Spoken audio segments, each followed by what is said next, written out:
Hey, welcome back to episode 3 of Maximum Motors. I'm still at the apartment here. It's Saturday morning, but we're about to head over to the storage unit, check out the car, maybe even Mini-Me. Stay tuned for that.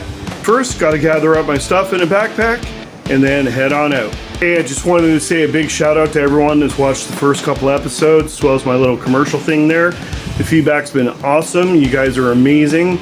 Don't forget to like, share, and subscribe. Super important. So there comes a point in your life when you realize that you have so much stuff to carry around that you really need a man bag. This is my work backpack that I use during the week. And here I am loading in a bunch of my stuff and getting ready to go on down to the truck.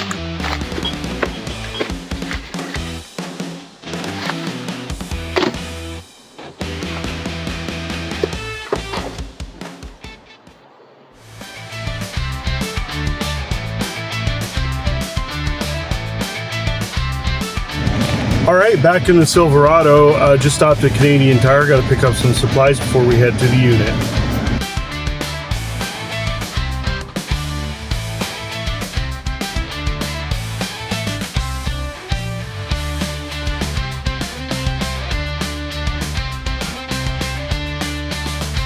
I got a 25 pack of microfibers for $14.99 on sale.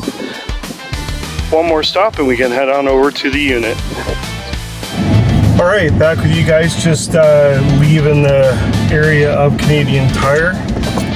I said I got to make one more stop, and you know, being Canadian, that stop obviously is going to be Tim Hortons. Hi there, can I get a large iced coffee, light ice with extra base? Anything else? I'll do a bacon breakfast sandwich on a biscuit, please. On a biscuit. No, thank you. Thank you. All right, we're back here at the storage unit, but before we talk about Holdens, I think we should really talk about Pontiacs. You see, back in the 60s, there was a guy named DeLorean, yes, that DeLorean, that worked at General Motors, and he is generally regarded as the godfather of the muscle car with the Pontiac GTO in 1964. The GTO was around for 10 years, ending in 1974, but at the height of it all, in around 1969 and 70 with the Judge, it was considered to be one of the pinnacle muscle cars. The GTO was a huge win for Pontiac and General Motors, definitely boosting the sporty image of the division, and ultimately led into cars like the Firebird. But we will talk about Firebirds and Trans Ams in a future episode. Roll forward to 2004. Meet Bob Lutz. In the early 2000s, Bob was an executive at General Motors, and he was aware of the VZ Monaro in Australia, built by Holden, GM's division down under. Bob and another guy by the name of Mark Royce were responsible for bringing to market in the United States a revised version of the Monaro, and they called it the Pontiac GTO. Sadly, that car was not sold in Canada. But the next one was. Let's talk about the billion-dollar baby, also known as the Holden Commodore VE or Pontiac G8. Bob Lutz was back again for the 2008 model year for the Pontiac G8, and in 2009, the Pontiac G8 also debuted in Canada.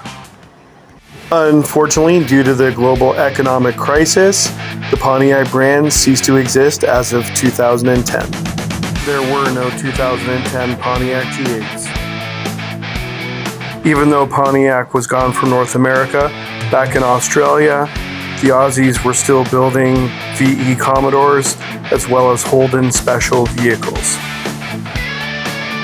In Australia, the Aussies were also building station wagon versions and an El Camino styled car called the Holden Ute or the HSV Maloo. And I can go on and on because the Holden story doesn't stop there, but we'll save that for a future episode. So for me, really, Holden came on the radar in 2004 with the GTO, and then later with the Pontiac G8. I knew one day I wanted to own one. But before that happened, I had to trade in my Cadillac. So I ended up trading in that Cadillac. at a loss because I hadn't had it very long and I was upside down for a 2009.1 Pontiac GT 1SD package that was pretty well bone stock. The only thing it had was tinted windows, and the interesting part was I would be the third owner. The second owner was a guy, but the first titled owner in Canada was actually GM. So I don't mean like, oh, GM, sent it from Australia to a dealership here. No, the car actually was delivered right to the loading dock of GM Canada's headquarters, and they put it on the road, probably as an executive demo car. And then I think the second guy was a GM employee. So what they do is when executives drive brand new cars, they only drive them for so long. A GM exec will drive a car for a couple of months, put like say 8,000 kilometers on it. And then I don't know if they still do it, but back then they would put them into a pool, an employee pool. So that was the early history of my car. But enough talk. Let's head over to the unit and check it out. Before we get into more of this episode, I just wanted to talk about 3 products that I really believe in. I'm not sponsored by any of these guys, just wanted to share with you. So first is Meguiar's Detailer, this last touch spray detailer. I discovered it last year in Nashville. You can get it at O'Reilly's or AutoZone. It's about $15 American.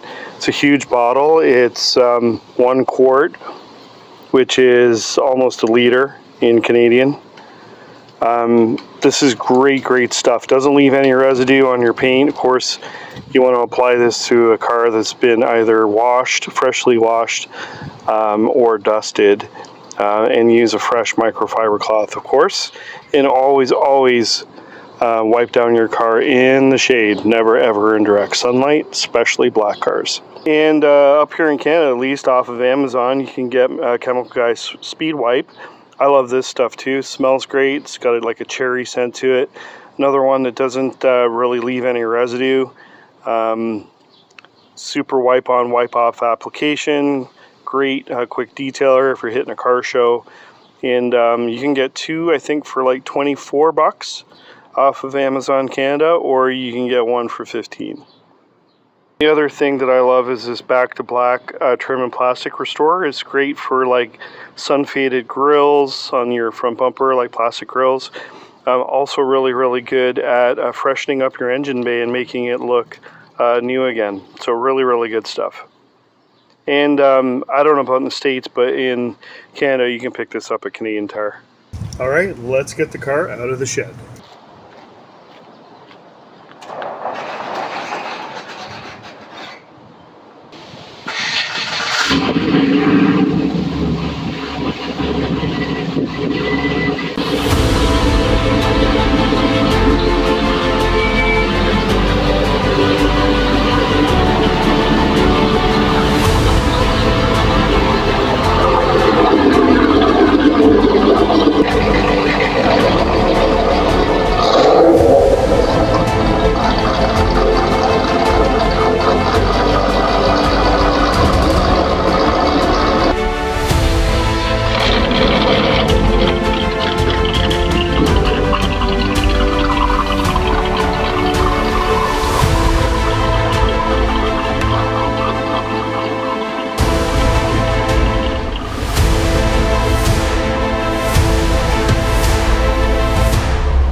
Alright, the car doesn't need too much love right now. I just washed her last night, so I think what we'll do is just give her a quick wipe down with some of my detail stuff there.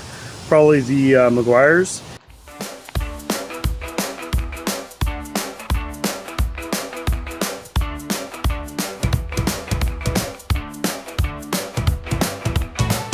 You know I mean business when the stool comes out. Hey, I'm 53, give me a break.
This is the scene of the crime. I'm not going to tell you I'm the most organized car guy, but I keep it organized enough, I guess.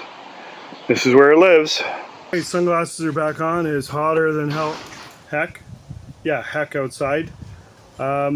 Let's take you guys for a ride. All right, we're leaving the storage unit here. This car likes to party. It's got an LS3 Stage 2 hot cam from Brian Tooley Racing and supporting mods like LS7 lifters and DOD delete kit, all that good stuff. So I'm having issues with my AC. Yesterday I drove the car to work in the morning, no AC, not blowing cold. It's got a fresh compressor on it, if you're wondering. And in the afternoon after work, it drove home ice cold. So I don't know. Right now it ain't blowing cold, so I'm kind of sweating in here. So hopefully at some point the AC will flip on, but until then we'll get down the road and get some breeze through this thing. It is currently 32 Celsius. So some of my G8 guys are telling me it could be the control module, which is buried behind the glove box. It's not leaking, so I don't know. That's what happens when you drive a 2009. They start to have their issues, right? So somebody once asked me, what's your dream car? And I said, well, I already own it. And for me, you know, dream cars aren't about Lambos or not about Ferraris. They should be about something you can attain, you know what I mean, through hard work. We're rolling through a place called Port de Lucie. It is like a little mini suburb of St. Catharines, my hometown. Very historic area here. There's been several canals that have, ship canals over the years that have come through here hundreds of years ago. St. Catharines was originally called Shipman's Corners. It is one of the oldest communities in Canada. This is Snug Harbor. Off to the right here, you can see it very well. Popular spot with the locals and tourists in the summertime.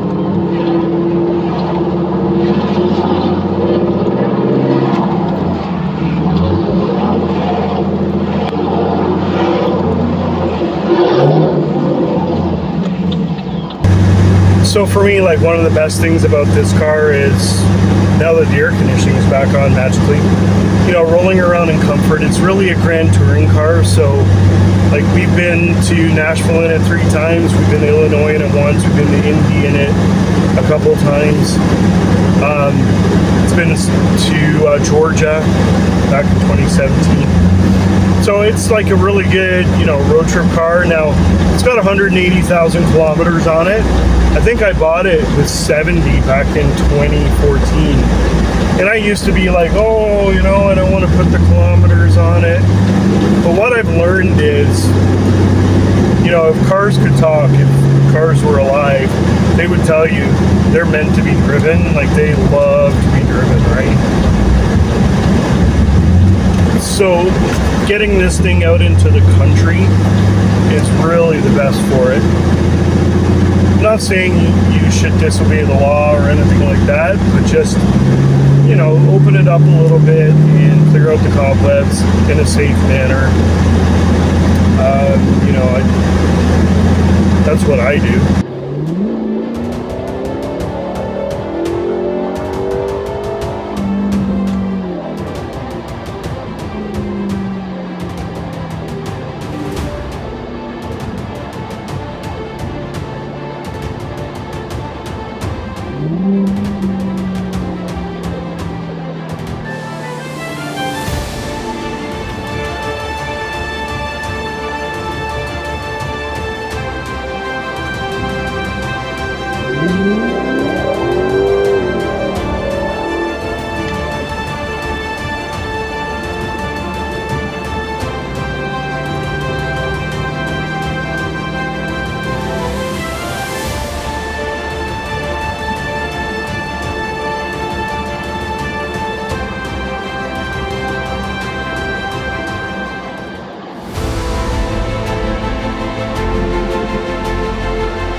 know, for me, some of the best things about this car, I think, even though it's such a big car, it handles so well.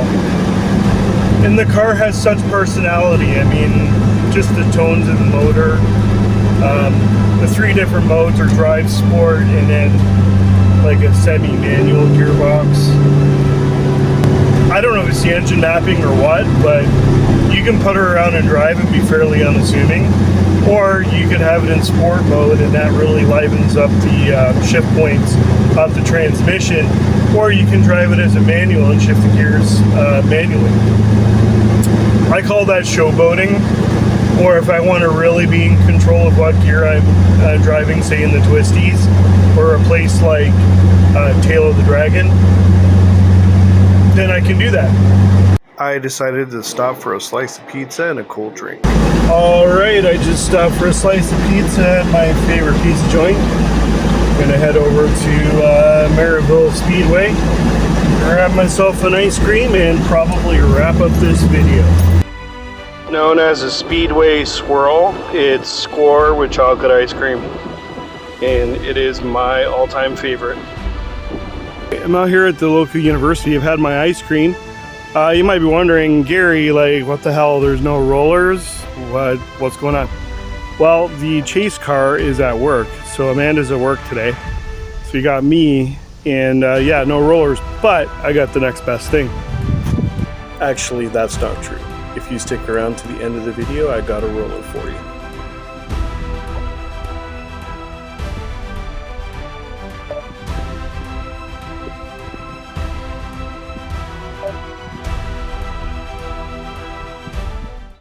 Alright, remember at the very beginning of this video I talked about Mini-Me? Well, as I explained in episode 2, I'm an RC car guy. So you knew this was inevitable, right?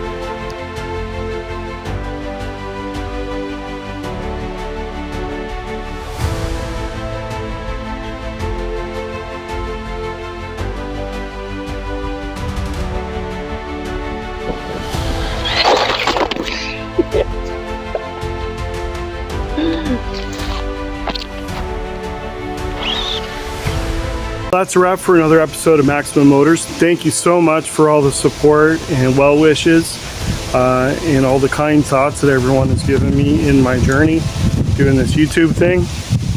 I promised you a roller. Here it comes. This was Kentucky last fall, filmed by one of our crew out in Nashville.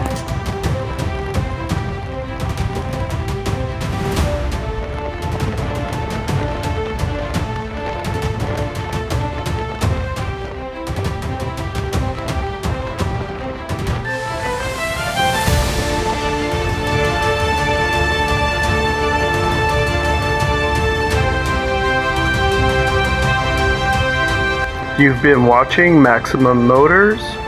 See you in the next episode.